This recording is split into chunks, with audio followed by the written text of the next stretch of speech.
В сърцето на перуанската пустиня Назка се разкрива една от най-загадъчните глави в древната история – линиите Назка. Създадени от мистериозната култура на Назка между 500-те години преди новата ера и 500-те години след новата ера, тези геоглифи изобразяват разнообразни фигури – от животни през геометрични форми до нещо като извънземно или астронавт. Изображенията се виждат в своята цялост единствено от небето, по-точно от много високо в небето. Тяхната цел продължава да бъде неразгадана. Дали това са астрономически инструменти, религиозни символи или нещо съвсем различно. Учените изказват хипотеза, че линиите са свързани с водните източници в пустинята, които са били важни за оцеляването на древните обитатели, но не дават отговори каква е целта на фигурите. Съществуват хипотези, че линиите са част от сложна церемония за призоваване на дъжд или космически календар, свързан с земеделието. Тайнствеността на Назка провокира и по-екстравагантни хипотези, като тази, която пита дали не са създадени за комуникация с извънземни цивилизации. До днес линиите в Назка остават един от най-загадъчните артефакти на древния свят. Точно така, един от многото. В това видео ще надзърнем в тайните на някои по-неизвестни подобни обекти, но в никакъв случай по-малко загадъчни. Пещерите Ласко. Сгушени в хълмовете на югозападна Франция, пещерите Ласко са прозорец към един праисторически свят. Те представляват лабиринт от подземни камери, в които се намира едно от най-ранните известни художествени притежания на човечеството. Открити през 1940 година, тези пещери са свидетелство за творческия дух на нашите палеолитни предци, а стените им са украсени с близо 600 рисунки, предимно на животни като коне, елени, зубри, кози роси, бизони, както и на хищници като лъвове и мечки. Входът на пещерите е като портал, който ни връща назад във времето, водещ директно към главната зала – залата на биковете. Тук праисторическите художници са използвали естествени контури на пещерните стени, за да придадат живот и движение на своите обекти. В танц от цветове, могъщите зубри и бягащите коне са изобразени в динамично взаимодействие, а формите им са подчертани от релефа на стените. Древните художници демонстрират забележително разбиране на перспективата и движението, което личи от живите изображения на животните в различни пози и действия.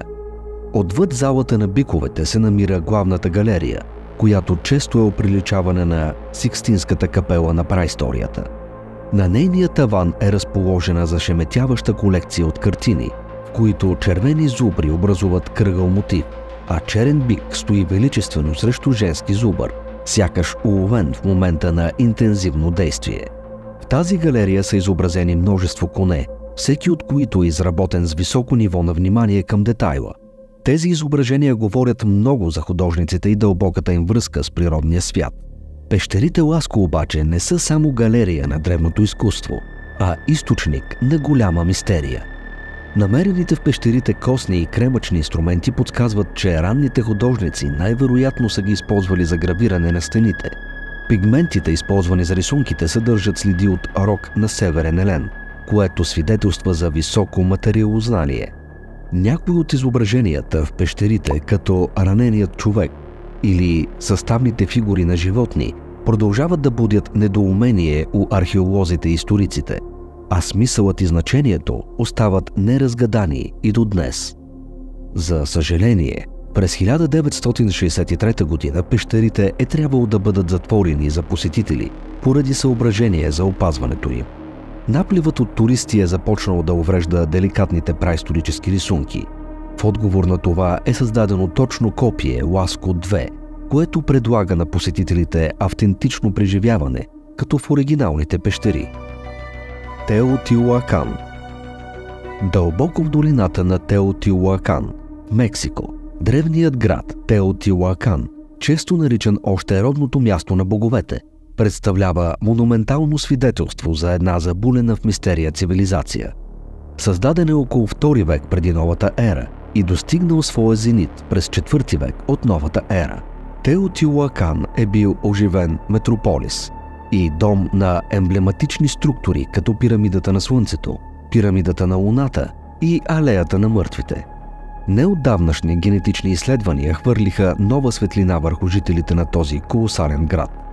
Изследователите, използвайки съвременни технологии за секвениране на ДНК, успяха да извлекат пълните последователности на митохондриалния геном от погребенията, извършени в Теотиуакан.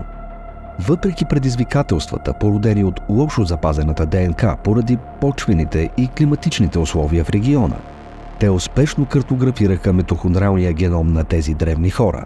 ДНК-то показва, че погребаните индивиди са принадлежали към хаплогрупи А2, Б2 или Д1, които са показателни за съвременните индиански линии, като най-разпространена е хаплогрупа А2.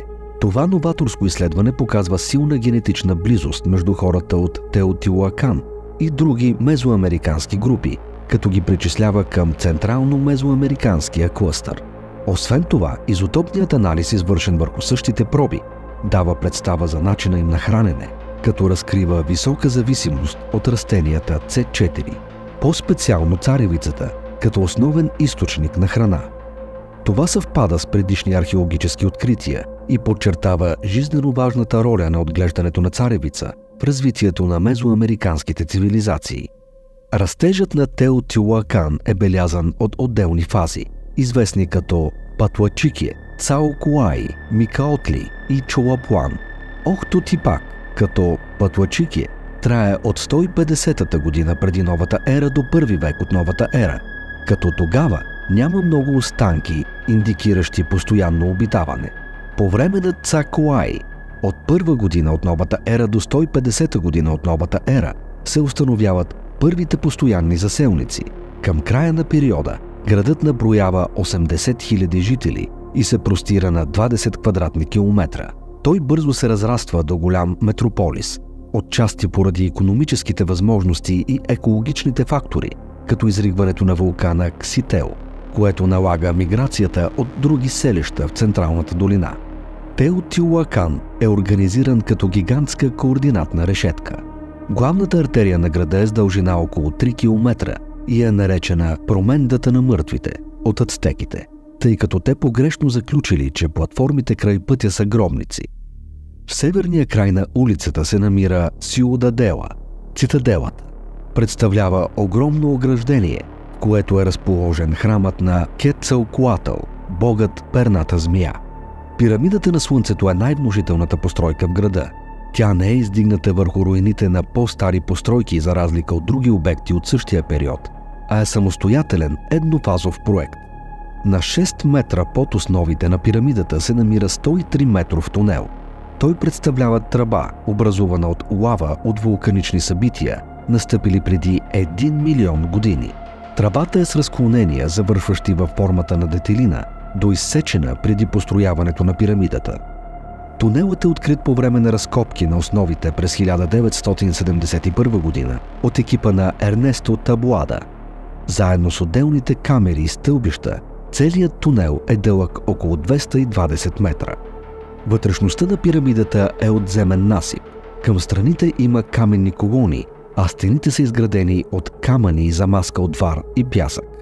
Олющена мазилка, намерена при изкопните работи, свидетелства, че пирамидите са били боядисани в ярки цветове. Предполага се, че тази пирамида е едно от най-ранните, ако не и най-ранното такова съоръжение в региона. Построяването й е датирано към края на панната окупационна фаза, макар други археолози да твърдят, че е построена през периода Микаотли от 150 години до 300 години от новата ера. Размерът на пирамидата на Луната е около 2/3 от този на пирамидата на Слънцето. Тя е с значително по-сложна архитектура и има 5 нива, като първите две вероятно са били самостоятелни пирамиди, впоследствие пристроена с по-висока задна част. За разлика от тези в Египет, пирамидите в Теотиуакан не са използвани за гробници, а за храмови комплекси. Зенитът на тази култура е бил през 5 до 7 век, когато населението на града е наброявало между 200 и 250 хиляди души, превръщайки го в най-големия град на тогавашна Америка. По неизвестни причини градът е изоставен и става необитаем през 9 век. 3 века по-късно е преоткрит от ацтеките. които използват храмовия комплекс за култови ритуали. Портата към Ада. В отдалечената пустиня Каракум, Туркменистан, продължава да гори огнена пропаст, известна като Портата към Ада. Пламтяща загадка, която от десетилетия озадачава изследователи и наблюдатели. Този адски спектакъл, известен още като газовия кратер Дарваза, представлява зашеметяваща почти апокалиптична гледка. Огромна огнена яма, която осветява нощното небе, а произходът й е обвит колкото в ясна фактология, толкова и в мрачни легенди. Историята на Портата към Ада започва през 1971 година, когато съветска сондажна платформа случайно пробива подземна пещера. Това довежда до срутване, при което се образува кратер с широчина около 70 метра. Опасявайки се от отделянето на отровни газове, геолозите решават да изгорят газа, като очакват пожарът да продължи само няколко седмици. Въпреки това, противно на очакванията им, кратерът от тогава неспирно пламти, в продължение на повече от половин век, с което си спечелва и драматичното прозвище. Пламъците в кратера създават ярък контраст на фона на безплодния пейзаж на пустинята. Зрелище, което привлича туристи и изследователи от цял свят. Силната горещина може да се усети отдалеч, а гледката на дълбоката огнена яма предизвиква чувство на страхопочитание и ужас. През последните години се обсъжда възможността за потушаване на пожара или за намиране на начини за оползотворяването на произвежданата от него енергия. Тези предложения обаче се сблъскват както с технически, така и с финансови предизвикателства. Отдалеченото местоположение на кратера и силната топлина на пламъците правят всяка намеса непосилна. Освен това, обектът се е превърнал в своеобразна туристическа атракция, което допълнително усложнява дебата за неговото бъдеще. Портата към Ада също така се е превърнала в извор на местния фолклор, потиквайки към спекулации за тайните, които се крият под повърхността на земята. С падането на нощта над пустинята Каракум, Портата към Ада свети все по-яростно, като ярко напомня за скритите сили на земята. Нейните пламъци, неумолими и неукротими, продължават да горят като огнена загадка в сърцето на Туркменистан и пленява всеки, който погледне към пропастта. Розовият град Петра, Йордания. Дълбоко в пресечените планини на Южна Йордания се намира древният град Петра. Място, обвито в мистерия и изпълнено с история.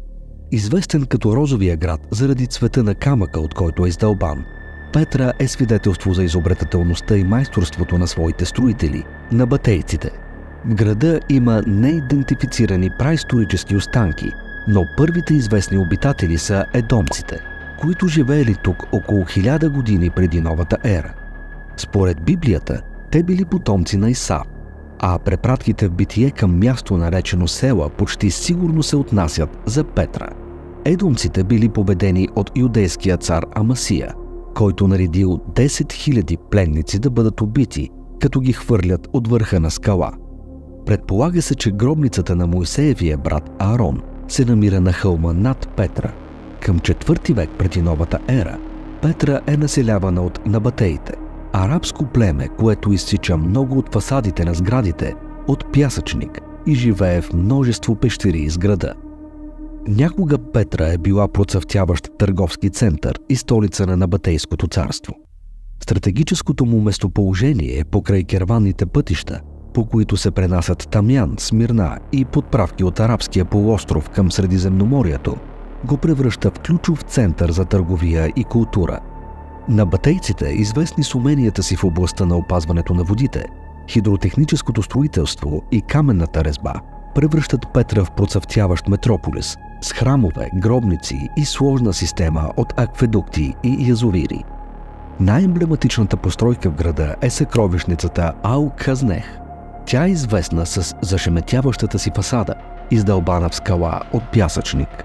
Това чудо на древното инженерство, за което се смята, че е построено през първи век от новата ера, продължава да озадачава историците и археолозите, които и до днес нямат точно обяснение за обекта.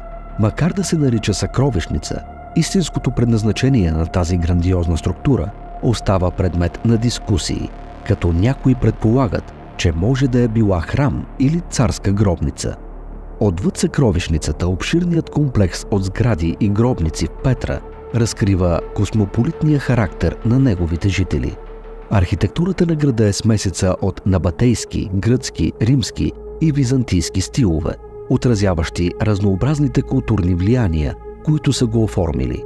Манастирът, друго от архитектурните чудеса на Петра, се намира на върха на планината и изисква изкачване на над 800 стъпала. Монументалният му размер и детайлната му фасада съперничат на тези на съкровищницата. Въпреки величието си, Петра в крайна сметка е изоставена, а някогашните оживени улици затихват.